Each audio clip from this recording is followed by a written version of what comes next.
Alors, en manchette aujourd'hui, et quel avenir pour les claims dans la MRC d'Autrey?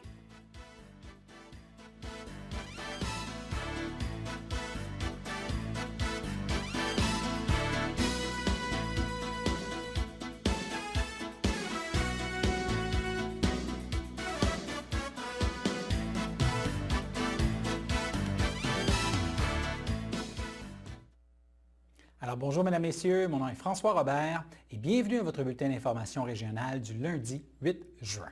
Maintenant, tel qu'indiqué en manchette, là, il y a plusieurs comités vigilance hydrocarbures de la région qui sont inquiets, qui se demandent ce qui va arriver avec les claims dans la région. Nous avons parlé le vendredi du fait que il y a effectivement de ces comités là, qui sont inquiets, qui ont interpellé le Conseil des maires de la MRC d'Autrey là, au début mars concernant justement l'avenir des claims pour l'exploitation du gaz de schiste dans la région notamment. Et depuis l'embauche dans la haute fonction publique par le gouvernement caquiste, un ancien employé de la compagnie Quester qui vise l'exploitation, cette inquiétude augmente encore davantage, notamment, et aussi le questionnement des membres des comités vigilance hydrocarbures de la région. Alors, on en a discuté avec une de leurs porte-parole, Odette Sarrazin, par vidéoconférence.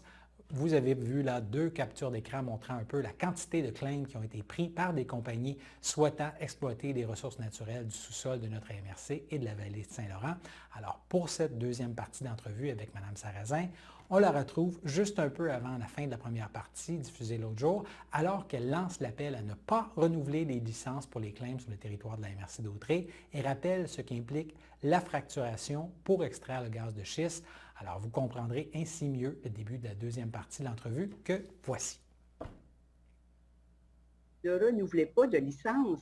Gardons notre sous-sol intact.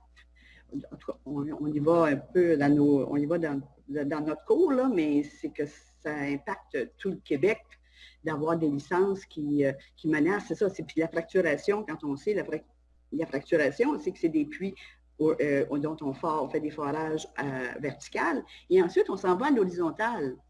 Donc, ces forages-là peuvent avoir 2 kilomètres sous la terre. Donc, chez vous, vous pouvez dire, moi, je ne veux pas que ces entreprises-là viennent chez nous, et si le voisin accepte, ça se pourrait que votre eau potable soit affectée par rapport à ce forage-là dont ils injectent des produits chimiques et tout ça. Mais là, dans la nouvelle avec Quester, qui nous dit que ça va être du gaz propre, parce qu'ils n'utiliseront pas d'eau potable, ils ne mettront pas de produits chimiques. Ça va être fait avec l'hydroélectricité, parce que ça va être tout à fait intact et sans problème, ce développement-là. C'est le discours présentement que tient Quester pour aller chercher des actionnaires puis être bien cotés en bourse. De Quester, comme quoi leur nouveau procédé serait plus propre, ça ne vous convainc pas du tout, là? Bien, écoutez, quand on insère quand on fore quasiment 1 kilomètre dans le sol, quand on va fracturer cette roche-là, il n'y a pas vraiment de moyen, en tout cas, il n'existe pas de moyen vraiment sécuritaire, parce que d'autant plus que quand on va forer à ces profondeurs-là, bien, il se dégage des gaz radioactifs. Ces gaz-là, radioactifs, bien, ils vont être à la surface. Oui, ils vont aller dans nos nappes souterraines, puis éventuellement rejoindre nos puits. C'est de réveiller le monstre que d'aller toucher au cœur de la Terre. En tout cas, pour nous, c'est ça qui fait que en tout cas, on s'est opposé depuis 2009-2010, les comités citoyens, puis on va continuer de le faire parce que c'est des projets qui n'ont pas de sens. Puis en plus, dans la crise climatique qu'on vit présentement, développer cette industrie-là, c'est développer des gaz, c'est de mettre encore des gaz à effet de serre dans l'atmosphère. Et là, bien, on vit une pandémie, puis la pandémie est en lien aussi avec cette crise climatique-là. Tu sais, on a déforesté, on a avec la consommation qu'on a, les gaz à effet de serre qu'on émet dans l'atmosphère, ça n'a aucun bon sens. Donc, continuer dans cette voie-là, c'est aussi perturber encore davantage le climat, puis on sait qu'on ne veut pas perturber davantage. Et là, le gouvernement se targue de faire preuve de beaucoup de transparence dans la gestion de la pandémie. Vous aimeriez qu'il fasse preuve de plus de transparence dans le dossier des hydrocarbures aussi? Bien, effectivement, parce que là, tout se fait à huis clos. Toutes les questions qu'on se pose, on n'a aucune réponse. Et tout se fait à huis clos. Là. Les compagnies, les lobbyistes travaillent dans l'ombre, mais ils sont très, très, très, très présents là, présentement auprès du gouvernement, comme on peut le constater, en nommant une personne de Quester dans le conseil, de secrétaire général au conseil exécutif du gouvernement. Ça n'a rien de rassurant, là. Et est-ce que vous avez eu une réponse de la part de Mme Proulx? Non, nous avons eu un accusé de réception. Ça, c'est des suivis que nous allons faire dans les semaines suivantes pour être capable. Je sais qu'elle a des dossiers très importants présentement. Étant ministre du Tourisme, je sais que il y a des situations économiques difficiles pour beaucoup, beaucoup de personnes. Puis je comprends que c'est la priorité pour le moment. Mais oui, on continue nos démarches au moins pour la rencontrer ou rencontrer les membres de son organisation pour qu'on ait des réponses et qu'on ait un suivi de ce dossier.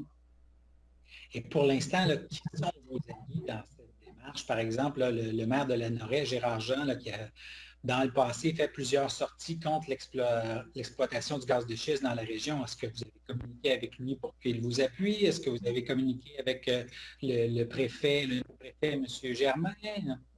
Bon, donc, nous avons envoyé, c'est ça, nous avons envoyé notre lettre qu'on avait envoyée à Mme Proulx, nous l'avons envoyée au conseil de la MRC de Dautrey.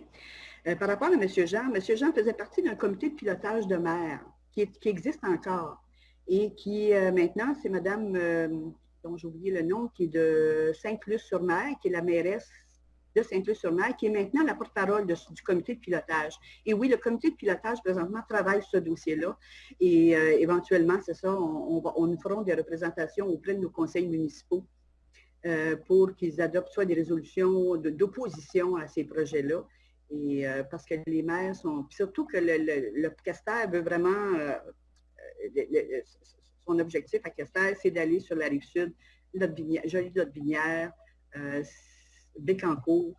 Ce sont les endroits ciblés par Quester présentement, parce que ce seraient les endroits où il y aurait plus de potentiel de gaz.